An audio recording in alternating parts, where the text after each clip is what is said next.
So we met in Berlin. Berlin, the gay bar nightclub in Chicago.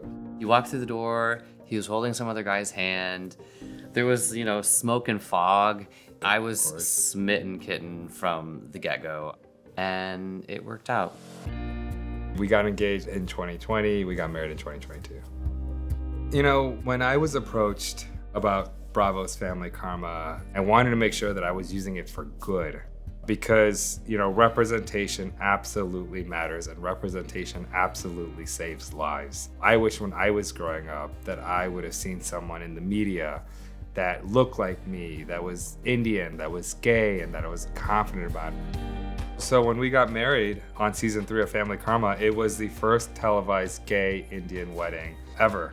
Hopefully not the last.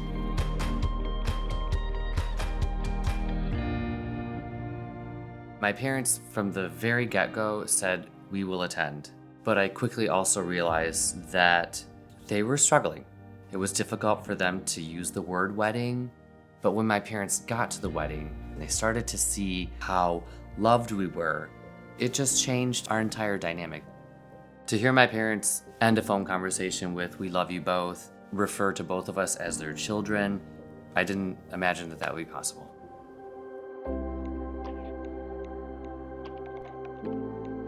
I knew pretty early on that I wanted to be a dad. I just wanted to bring a good person into this world, raise a good human who was kind and thoughtful and compassionate. Having a child is part of our evolution as individuals and as a couple.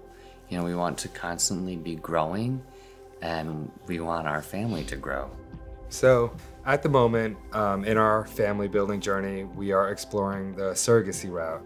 One thing we knew from the get-go in our journey to become fathers is that the path wouldn't be easy and the path wouldn't be short.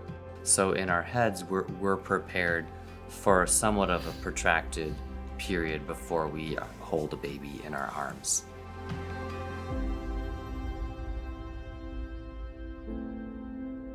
As residents of the state of Florida who are gay and who want to have children, it's a really heavy landscape.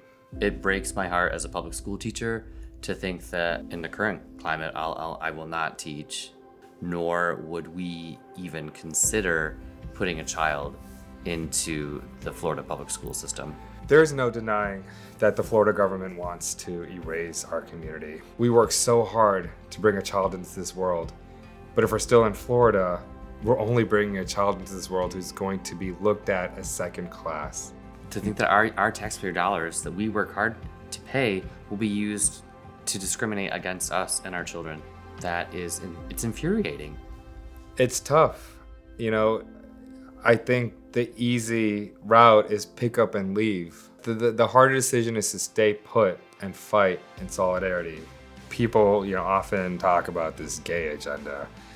I don't even know what that means. All we want is the same thing that other people want in society. We want happiness. We want to find love. We want to be loved. We want to be accepted.